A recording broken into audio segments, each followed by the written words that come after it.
Good morning, everybody. It's Juliana Mello, and this is your Rise and Shine Live for Tuesday, March the 2nd, everybody. Welcome to March. I have a beautiful guest with me today. I'm really excited to share her with my tribe, and I want to do a short bio. You'll see her. Her name is Kelly Falardeau, and she's just amazing. Kelly Falardeau is a burn survivor since the age of 2 on 75% of her body. She found a way to go from near death to success, from the ugly scar-faced girl to the TEDx stage twice, Fierce Woman of the Year, a 7 times international best-selling author, recipient of the Queen Elizabeth Diamond Jubilee Medal, and YWCA Women of Distinction. Oh, I'm getting all God bumps. Good morning, Diane. A documentary about her life called Still Beautiful launched on TV, plus Goalcast launched a video that has almost 10 million views, everybody. Now she's a full-time Amazon best-selling strategist, coaching people to become best-selling authors. On Christmas Day, Global TV announced Kelly as one of the most inspirational people of 2020. I met Kelly, I don't even know, you guys, way back. We were very young, because I remember meeting her at an Alberta Health Record Association convention. She was our keynote. It was in Edmonton. I don't know if you remember that, Kelly. And I remember how powerful your speech was. And I have had you in my heart since that day. I'm so glad that I can call you not only a colleague, but my friend. Please help me welcome Kelly Falardeau to Rise and Shine Live today, everybody. Thank you so much, Julie. Yeah, I absolutely remember Academy because it was one of my first speeches, and it was. And the thing was that I used to work in the health record field. That was actually one of my first jobs as an 18-year-old. And so I loved doing that speech because I was able to really, I was really able to connect with the audience because I had done your job before. So it was a beautiful experience. I loved it. I didn't know that you worked in health. Well, it was health records back in the day. Now it's called health information management. Yeah, I worked there for 32 years. And so it's interesting hearing that part of you. I just learned something new today. Yeah. In fact, when I started in health records, we were in the old hospital in Edmonton, and they had just built the brand new hospital. And my job was, the reason they hired me was to help move the staff from the old hospital into the brand new hospital. And they had just gone computerized. Believe it or not, they'd just gotten computers, and all these people were panicking because they didn't know how to use computers.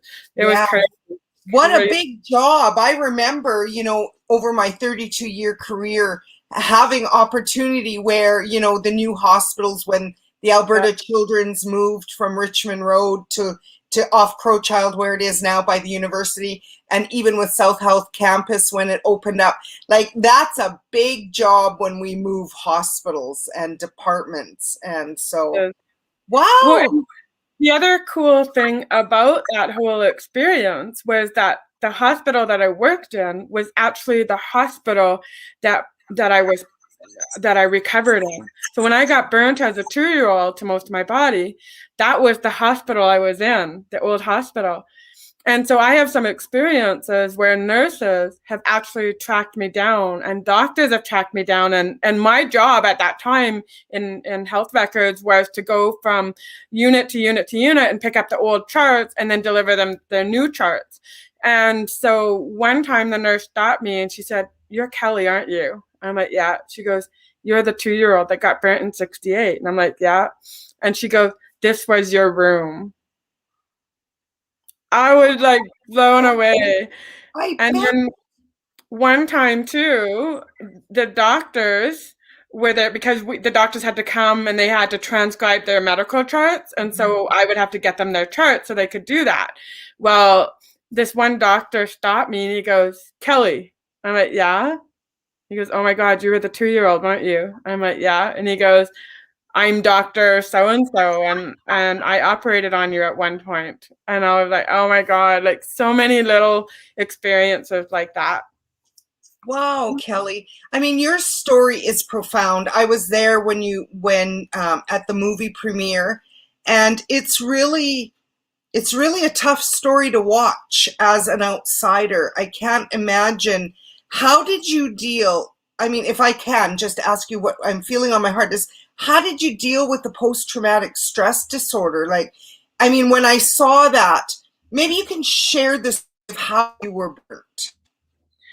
So, so I got burnt when I was 2 years old. We lived in a farm, and my cousins were throwing shingles on the fire, and they were 9 and 11, and a spark came out and landed on my dress, and I exploded. And so my neighbor came down the driveway, and they grabbed me and took me to the hospital. And then I spent 4 months in the hospital. Every 2 days, I'd have to be in the operating room for surgeries, and then every 2 years until I was 20, I'd have to go for more surgeries. But what is fascinating about my life is that I don't have PTSD.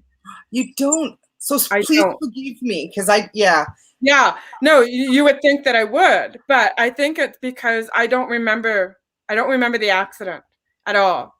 And I don't remember my life till I was about 5 years old. And then I start remember going to kindergarten, and I remember all that, but I don't remember any of the actual accident. And so I don't have, yeah, I don't believe I have PTSD. Oh, I'm not scared of fire either. I'm not scared of fire. I have tremendous respect for fire, right. and I don't like when kids are around fire, and I'm like, no kid gets to put anything into a fire when they're around me.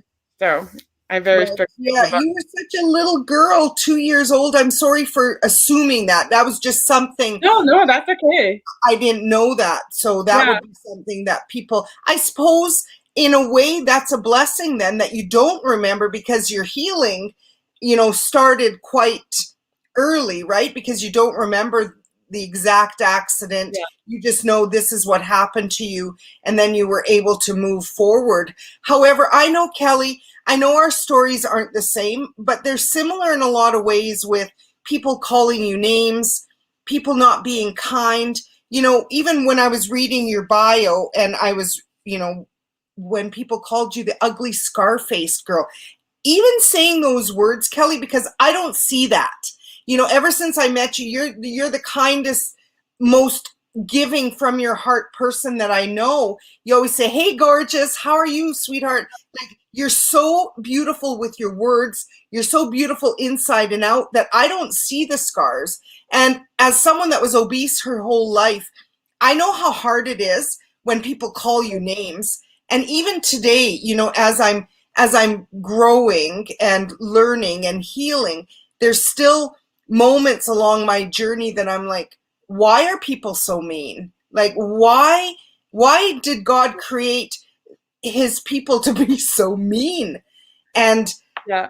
you've gone on to share your story twice on a TEDx stage, which is a big bucket list for a lot of people that we know, being in Women Talk and you being such an amazing speaker. Maybe, Kelly, you can share.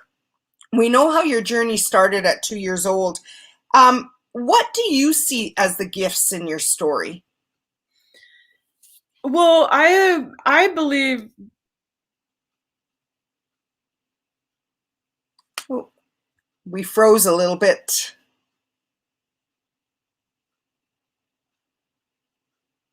lived through something. We have the strategies that we can share with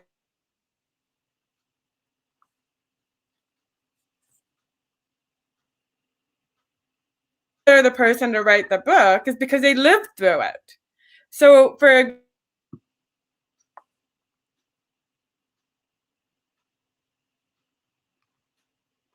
how to quit drinking. And I just said, I can't speak to that.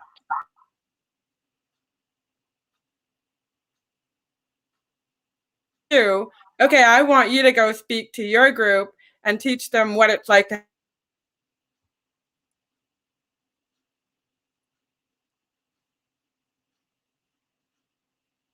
is that I'm able to teach people what it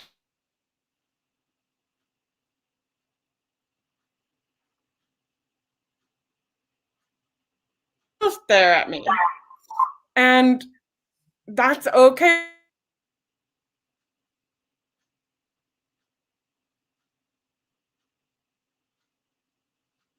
And it wasn't that they thought I was ugly. Sometimes some people might think I'm ugly.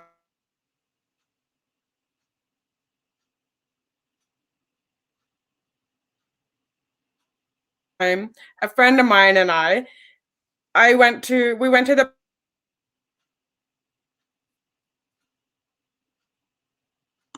me home or back to my car because it was late at night. And he said, yeah, of course I can. Sorry, we're freezing a little bit, Kel. That's weird. So I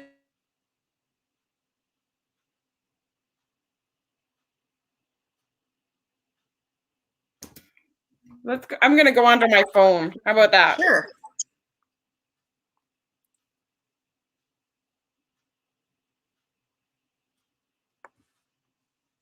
She'll be right back, everybody. Technical difficulties sometimes with the technology, but she will be right back. How are you all doing, everybody? Hi, Laura. Hi, Sam. Good morning, everybody. Thank you for joining us today. Kelly will be right back. She's just going to try her phone, and then we'll see if she can. Yeah, me too, Sam. It is until March, the end of the week. So March the 2nd, you know that saying, march in like a lamb, out like a lion? Here in Calgary, it's coming in like a lamb. Hi, Chickie. Our guest is having some technical difficulties, so she's going to try a different device, and she will be right back with us. So I'm in Calgary, everybody. It looks like it's a sunny day here today, and I'm happy and grateful to have a guest. And I'm sorry that we are having some technical difficulties, but there she is. She'll be right. Good. There we go. And she's back. Yay! The girls were reminding us it's still Mercury retrograde post shadow. So, it's fun with technology during these times. I know. We have to have multiple devices to make things work. And so, multiple devices, multiple platforms to make it all run smooth. Exactly. But we're here. So that's awesome. Exactly. So yeah, go finish. Where do you want me to continue from? Where you were telling us about, how hard it is being called an ugly scar-faced girl, and you were sharing how people would help you, right? Right. Okay. So yeah, I always just assumed that every time somebody was staring at me that they were thinking I was ugly. And so one day I was, at the bar with my friend Paul. I think I was like 20 or 21 years old at the time. I was really young. And so he walked me back to my car, and we noticed this guy coming towards us. And the guy is staring at me, and it's obvious. And so I said to Paul, I said, you know what? I'm so tired of people staring at me. And he goes, Kel, he's staring at you because you're so darn cute. And I went, oh, Paul, no, you're just making stuff up. And he goes, no, seriously. And it's so true because, when I look at, someone that is, like overweight or struggling, like, I don't automatically say, oh my God, they're so ugly. I say, oh my gosh, look at Julie. She is so gorgeous. Like every time I see you on Facebook, you're making me blush. You do. And I don't, just like you don't see my scars, I don't see your weight. Maybe because we've been through what we've been through, Kelly, that our perception is to see the beauty rather than to see the imperfections. But I know that there's some people that still only see my fat, right? And my mentor says, like, I have fat, just like I have fingernails, I have fat. I am not fat. And it's been, it's been this great unlearning of not judging myself so harshly. But there still are days that I'm my biggest critic.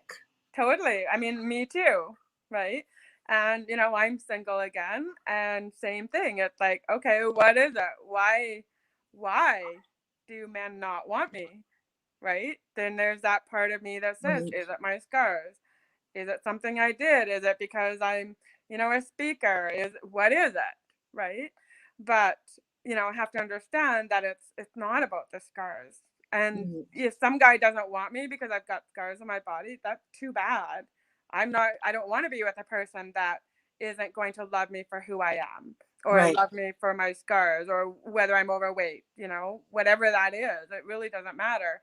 The whole point is you have to love me this way because this is the only way I'm going to be. Right. Well, and that's exactly it, right? A lot of scars are external. However, there's scars that are internal as well. And all of us are imperfectly perfect. And it's such a hard time, I think, on the planet to be here right now because people, I'm even noticing how I use the word mean. However, I think that it's deeper than that. I think there's a lot of people in pain and COVID-19 and this pause because it's been a month now, or pardon me, A a year year. now, a Yeah. year now. And I found even this weekend, like I said to my husband, I need to go shop. I need to spend some money. Like I just need to go do something normal because I feel like it hasn't been normal and people showing up. It's an interesting thing, Kelly, if I can just share a story, because one of my teachers last week had to put down her horse. And she's single as well right now, and I won't mention her name to keep her privacy. However, on her live last week, she shared with us how her boyfriend, she found out, was sleeping with another girl while he was with her. And so I was like, what the heck is the matter with this man that he can't see? Like, she's an amazing woman. And how can he be with another woman at the same time? Anyways, the two women are friends, so they met each other, and I mean, obviously his jig was up. So I think it's just society to find somebody, like I often say, I think if something were to break down in my marriage, I would stay single. I think watching so many people, it can be very heartbreaking, seeing how I said to Paula, there's so many single people that just want to be loved. And yet, for whatever reason, these matches aren't being made. Like the younger people are still managing to find, I guess, because they're young and they haven't been down their life journey. But for those of us a little bit older, in our, I would call mid age, it's hard to find somebody. So I know what Sunny said to me. Sunny's my mentor. She said, as I work on me, then I'll elevate my vibration and I'll attract to me that which I deserve. So even to my brother who's single, I said to him, Nick, you got to continue to work on you, and then you will attract to you an up level. I don't want to say, like somebody different. His demographic tends to be barracudas. And I said, why don't you go for a nice girl, like somebody nice who'll treat you good? So it's on both sides, in women and men. Wouldn't you agree? Yeah, totally. I believe that the men are struggling just as much as the women are. So I don't think it just one sex over the other. I think we all are. And, Yeah. I've been on the dating sites where, guys are saying, like women are trying to scam me. And it's like, I know men are trying to scam me too. So it makes it really challenging to find them. But sometimes I think it's good because then we're getting those guys out of our lives. Right.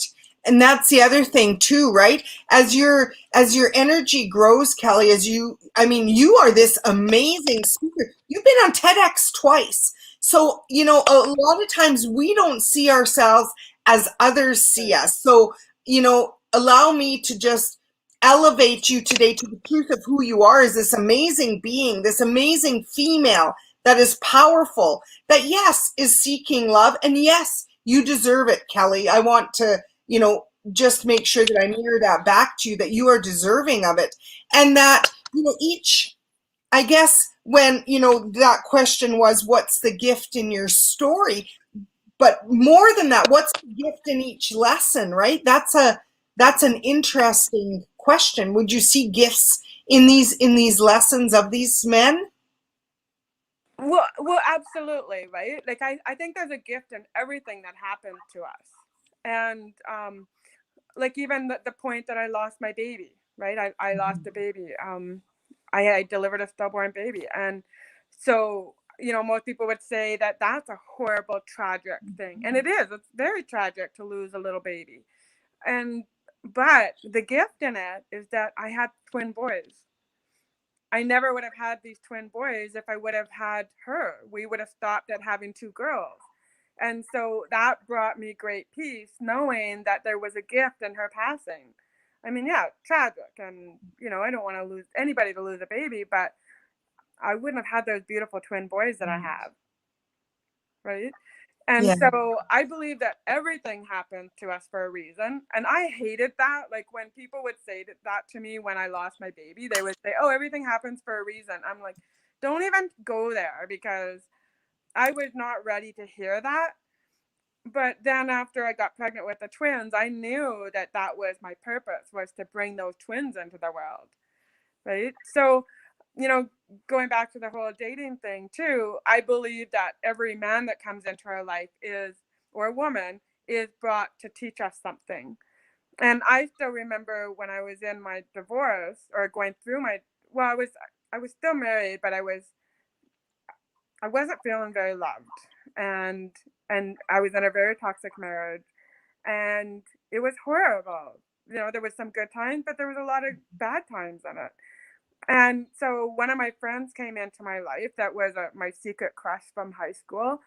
And, him and I would text each other and stuff like that. And then when I separated, he left. He abandoned me.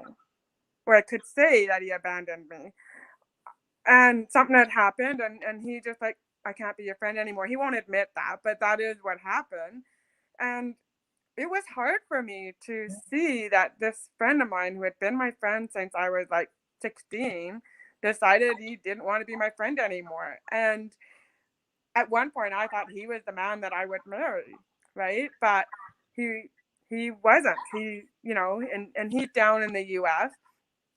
And anyways, the interesting thing is that I had to keep figuring out, what is the gift in that?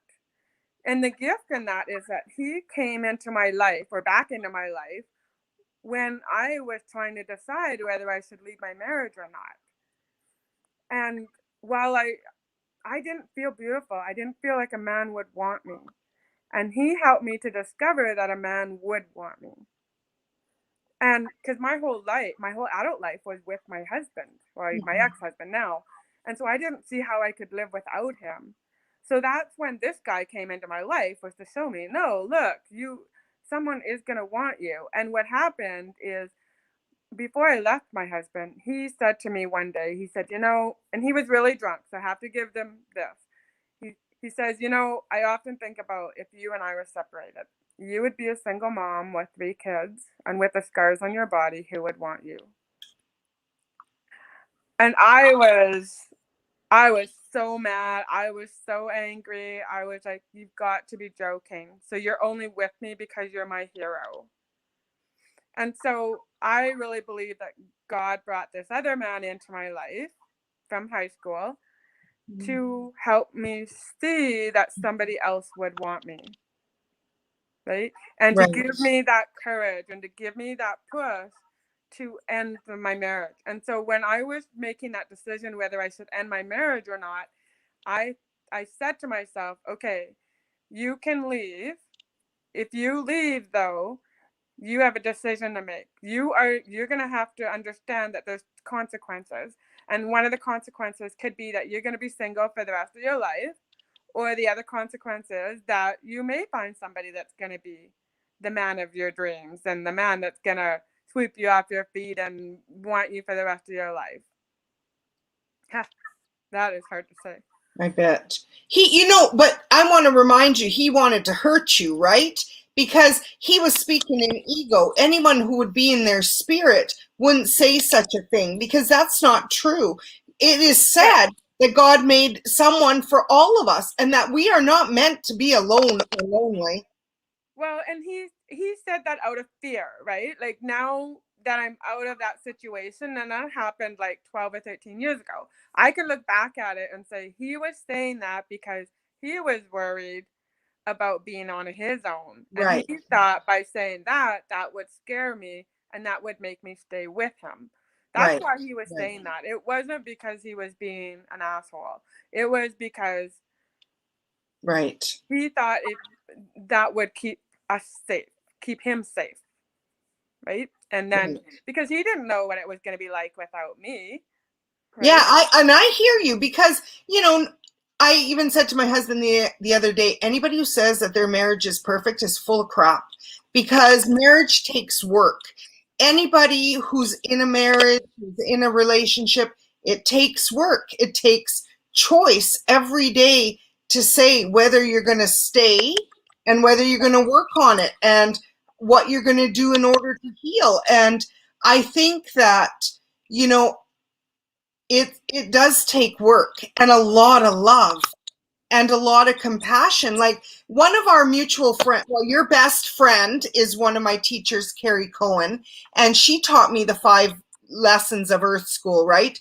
Yeah, Faith, trust, forgiveness, compassion, and unconditional love. And it's interesting because, as I walk through each of those, forgiveness being a really, really big one in my life. I even said to my mom, I think our soul group, like my family, forgiveness was our number one because we have a lot of faith and we have a lot of trust and we have a lot of compassion. And unconditional love, I think, is that one that is the hardest for us humans to master because we are conditionally loved. Look at us. Me with my fatness, you with your burn injury, with your scars. yeah, People, what an amazing world it would be if people brought more compassion and instead of seeing with their physical eyes, they saw more with their heart. A more, absolutely. a I more totally agree. I totally agree. It's more compassion and less judgment. right. Less judgment, right? Less Like, judgment. we can't always judge what people are doing and what decisions they make and that sort of thing. And I think that is so important, is that a lot of times we're so quick to judge somebody without knowing their whole backstory And not and, forgiving. Like for and not me, forgiving. Kelly, 5 years that my sisters-in-law don't talk to me. 5 years. And if you don't think that I haven't felt judged and less than, however, I allowed it to fuel me like jet fuel to heal my life, to ensure that that situation doesn't happen again, but also being gentle with myself in knowing that I'm human. And if I were to say something again that would make one of them mad, so that all three then decided that I was no longer valuable in their lives, that their opinion of me no longer matters, that my opinion of me, God's opinion of me matters. And I know that we've talked about this in the past. Maybe can you speak a little bit to that, Kelly? Because I know that you said that you were single again. And so, I know that your heart is hurting. And just share what you feel comfortable with in terms of forgiveness, and in a perfect world, how that would help move people through things, issues, situations. Well, forgiveness is a huge thing. And sometimes it's really hard when you need forgiveness, right? Right. And I think that's the hardest part that I'm struggling with right now, is sometimes we make mistakes and we also want forgiveness. And so sometimes that makes it really challenging, right? And so forgiveness is huge, right? And it's, one of the things that I learned from you, and I actually do it every night, is that little exercise that you Mhm. asked me to do. And, to me, it's all about, sometimes we get so upset about something, and it's hard. It can be hard to forgive. But what I've been doing is just practicing sending them love, Right, exactly. right? And that's Because something love is that the you taught greatest me healing also. quality. But first, send it to you. Send it to you. Allow it to come from the divine, if you call him God, creator, source, allowing that love to come to you, Kelly, filling your own heart, and then sending that out into the world. However, it is said that the greatest apology is the one we give ourselves. When we let ourselves off the hook. Like for me, I said something to my sister-in-law that I shouldn't have. However, I'm not sharing an excuse. I'm sharing my story. What had happened was 2 days before my sister-in-law's 40th birthday, I held my dog Bella as she was laid to rest. And I'd never done that before. And it was traumatic. And my intuition had begun to open. So I knew that my dog had transitioned for me. She passed with cancer. And so I knew that she had absorbed the cancer from me, and a soul needed to go. And so her soul went, and I knew it. I knew it was a gift from God. I knew if thy will be done. And so that was on the Thursday. On the Saturday at my sister-in-law's birthday, a situation ensued with my son who's special needs, who, it creates these issues that are hard, and he wanted to come home. And my husband had been drinking, and he said to his family how I always cause trauma and drama. And so I said, I want to go home. And it was horrible. It was just a horrible situation where I shouldn't have gone, but I went out of obligation. And there was a lack of compassion in what I had been walking through. And with Paulo Jr. creating a situation where, it was hard. My husband yelling at me all the way home. Anyways, I was going to leave my husband after that situation. And my sister-in-law said to me that I owed my husband my life. Well, I said, I don't owe him my life. You can go F yourself. So because I had told her to go F herself, of course, she took offense. Naturally, I shouldn't have said that. I was wounded, and I recognize that now. And I've done a lot of healing through it. And I asked for forgiveness on a number of occasions, to the point where four of my mentors said, that's enough.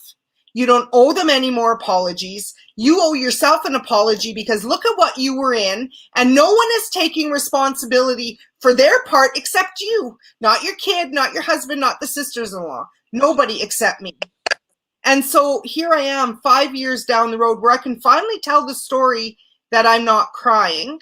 And that's why when I do readings, dear Kelly, I can share that story, and I can share what I learned about, sending forgiveness to this, to the person that we want to forgive us. But I've learned, Sunny said, the best apology you give, or that you receive, is the one you give yourself. And if it's meant for these people to be in your life, then they'll come back around. Right.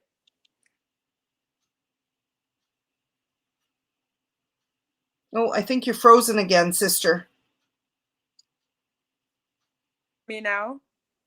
I think you're frozen again. Oh.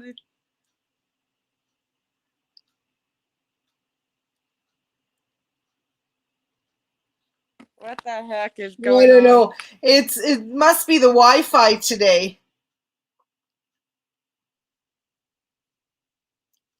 Yeah, it's an interesting story, dear Sam, that was traumatic. Are you there, sister?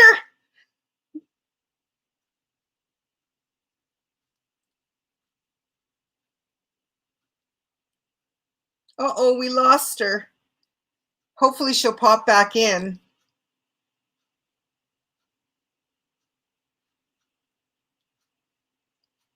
Yeah, Sam, forgiveness and compassion are so important, for yourself and for others.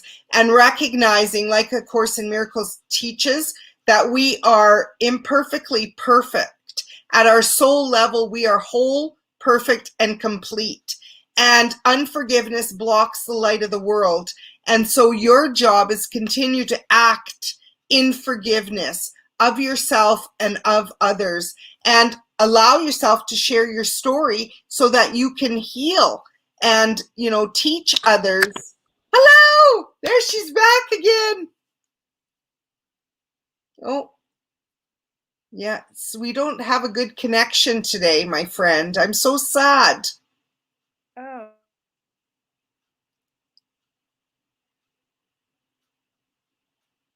Yeah, she's frozen. Well, maybe what I'm going to do is I'm going to send you to Kelly's website, Kelly There we go. Falardeau. Am Oh, I there. back? Are you there? Are you there? Yeah. Can you hear me now?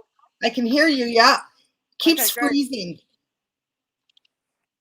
Is that working now? It keeps freezing. Maybe, Kelly, share with us where our friends can find you. I know that you are an amazing author coach, so maybe if you can post links below in the comments when we're done so that people can find you. I know you have amazing deals on helping people birth their book out into the world. I don't want to lose you again because I don't know. Obviously, today it's just a bad technology day, and I don't know. I can't control the technology to our friends that are online. But Yeah. maybe I know that you work as a speaker author now. Maybe if you have just a couple moments to share a little bit about that, and then where our friends can find you. Sure, absolutely. Yeah, so, it's definitely my passion to be a speaker and share my story and help people to love who they are and, to see their value in themselves. But then when COVID hit, I completely shifted into, coaching people to become authors and even best-selling authors. And that has just been so incredible watching my clients write their books and get their stories out there and become best-selling authors. And so it's just been so beautiful because I was resisting it. I was pushing it away. I was like, I don't want to be an author coach. I just don't. Right? It was just not something that I wanted to be. It was my ego was talking, right? And my best friend in South Carolina said, Kel, like, this is your gift. It's helping people to get their stories out there, helping them to see that your story is your gift, and you can take that story and do something with it. And your book is your starting point. It's Right. not an expensive business card like people say. Like, my book, Still Beautiful, had led me to having a documentary about my life story, and it's a best-selling book. And that's the documentary you were talking about, Julie, is that you got to come and watch it. And Yes. they even recreated my accident of me getting burnt as a 2-year-old. Like, they recreated that. They recreated my surgeries and the school scenes, and then me being on stage speaking to 3,000 teenagers about how to love themselves. And so it was such a beautiful experience. And now I'm actually seeing that, yes, writing books and helping people to get their stories out there is also my gift. It absolutely is. Yeah, it absolutely is. And I get so much pride when I, phone people up and say, guess what? You're now a best-selling author. And people are like, well, how did that happen? I'm like, well, you hired me and we put my strategies into place and things worked. And so that's what it's all about, is really helping people to see that sometimes it's so hard for us to live through some of the tragedies that we're living through, and COVID is one of them. But um, you and I were talking earlier about my friend that passed away a year ago, Mhm. and one of the lessons I learned from her is that we're meant to make memories. We spend so much time, trying to have stuff, and she taught me how to make memories. It's not about the stuff.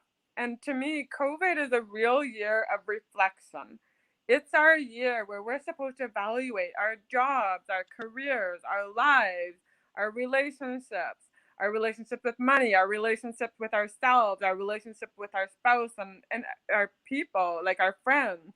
And I know Right. that's been a big thing for me. Like, I've got a friend that trying to get me to go out and hang out with another friend who I don't like. I like him as a person, but I don't want to spend time with him. And the reason I don't want to is because he drains me. He energetically drains me. And it drains me to the point that there was 4 of us at his house. And after about an hour of talking, we all fell asleep.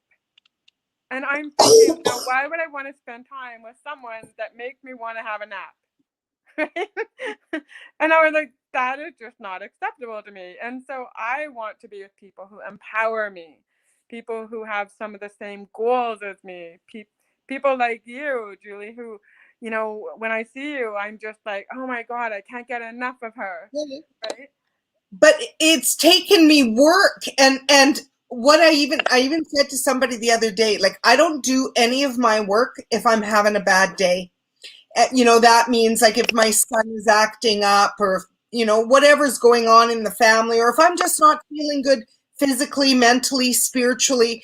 And this weekend, I think I hit a bottom because I was like, I miss my family. I miss my mom and dad. I miss my life. I miss women talk. I miss getting together with the ladies. You know, it was a year ago that Bridget and I did the International Women's Day breakfast. And that was our last day in normal life. And I remember Bridget kissed me on the cheek. I love her so much. And, you know, we hugged. We were able to hug. I'm a hugger. And even though I'm strong, Kel, I'm soft. And I know you're like that too. I think a lot of us are. And even though I get it, like I do live in this present moment, I am grateful. Like I do practice what I preach. However, I miss things.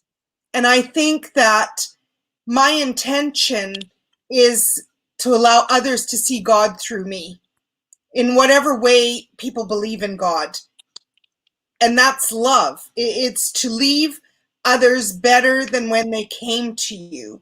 And so thank you for saying that, because, you know, if when I go to bed, I ask myself these questions, did I, you know, did I do something? Was I kind? Was I loving?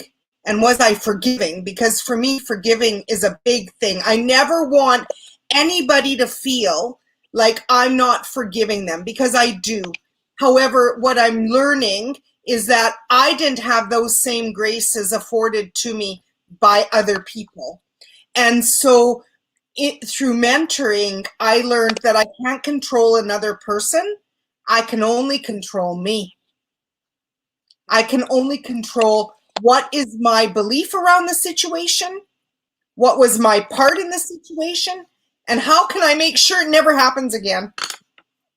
And so that means every day I do a little bit of work. And I see you out there helping, being the change. I mean, we didn't even get to touch on, you know, your amazing creations. Do you have any of your art behind you?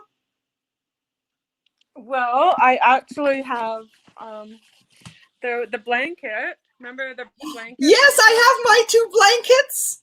That's the original painting. I know, I love it. Yeah, so that's the original painting, and yeah, I love Do it. you still sell your cards? You know, I don't sell them anymore, but I think I still have some.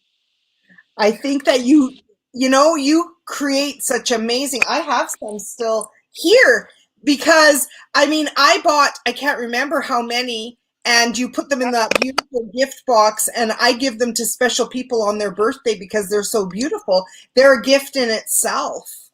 So yeah, I know I got to do more of that, but I've been just so focused because of COVID, and I was worried, like, what is my future going to be like? I had no idea, right? I lost all my speaking gigs, so I didn't know what my life was going to be like. And then when I pivoted into coaching, 2020 has actually been my best year ever.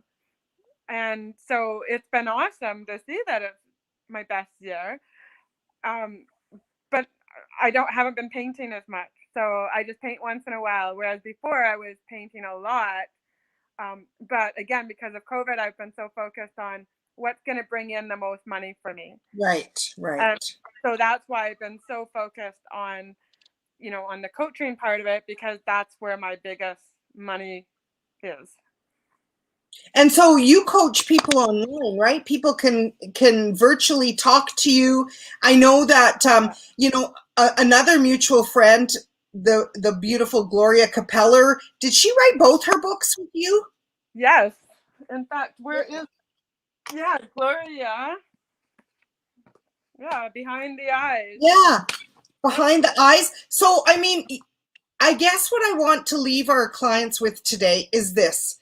If you have a book that is wanting to be birthed, there are these amazing people who can help you.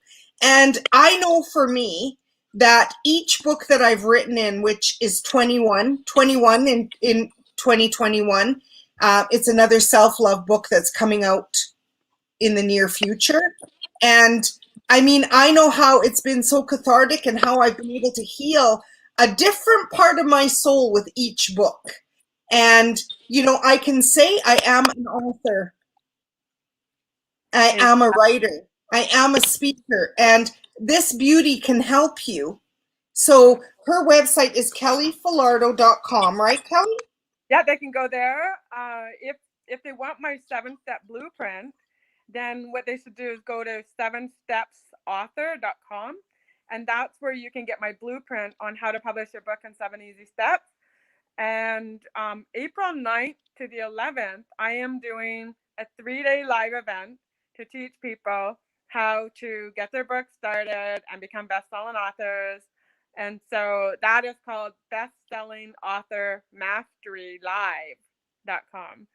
And maybe after you can put the links, after you can put the links in the comments, I'll put the like links when in we're after, off. Yeah. all the links, and then people can join in.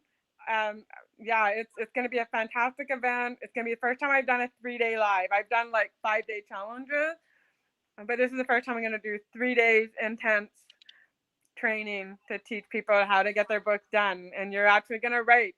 It's not going to be one of those workshops where you just learn, and then go home and do it. You're actually going to have time to write and do it. So Beautiful. I'm really excited about it. It's going to be awesome. And that's April 9th to the 11th? The 11th, yeah. Perfect.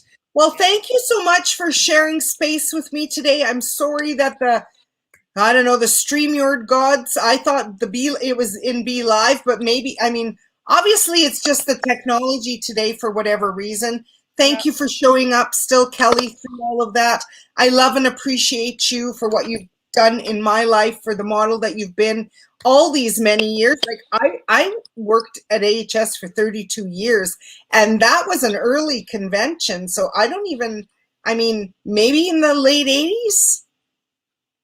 No, that one would have been, because I've only been a speaker now, like professional speaker, for 11 years. So it would have been in the last 8, 9, 10 years. That's 10 years only? Yeah. Yeah. Because I wasn't speaking back before that. I was, but not as a professional. Oh, no, but I think that convention, because I had cancer 10 years now, and it was before that. Yeah, it was at a convention, and you shared about your burns. Yeah. Then maybe it was 11 years ago then. Yeah. Because that's when I started as a speaker. Okay, so it was at least 11 years ago that I've known you now, and your story is powerful. I think, do you have the Goalcast video? I do. So yeah, if you could put those 3, I think, because that would be too. amazing that people could see that.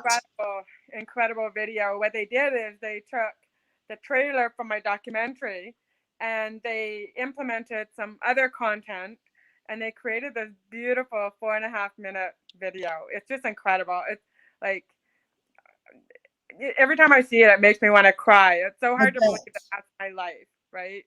And it has almost 10 million views. I'm like, oh my God.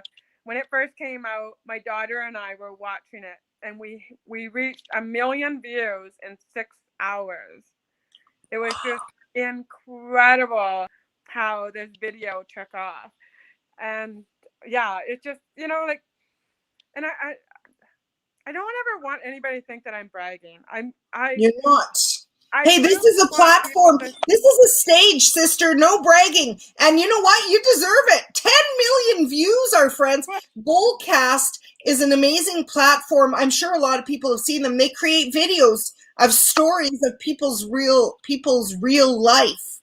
And so that's a great honor. And 10X twice, people, twice. Yeah, it is. It is a real honor. And, you know, for me, it's not like it's funny because I feel like I have to prove things, but not to anybody else. It's to me. I feel like I have to prove things to myself.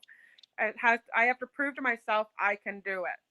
And I think it was because, you know, growing up as a teenager, I always believed that only the pretty girls got the guy. Only the pretty girls were able to, you know, be the princess. Only the pretty girls were allowed to have a beautiful life.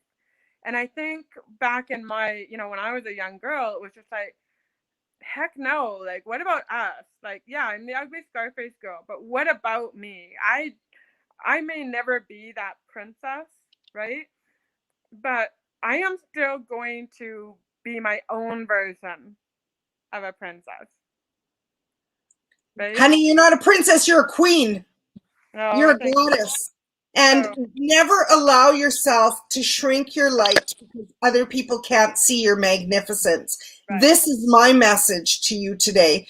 And, you know, it's where our work lies. And my angels are saying to remind you to continue to ask for what it is that you desire and to continue to raise your energy so that you attract to you that which you desire and that which you deserve.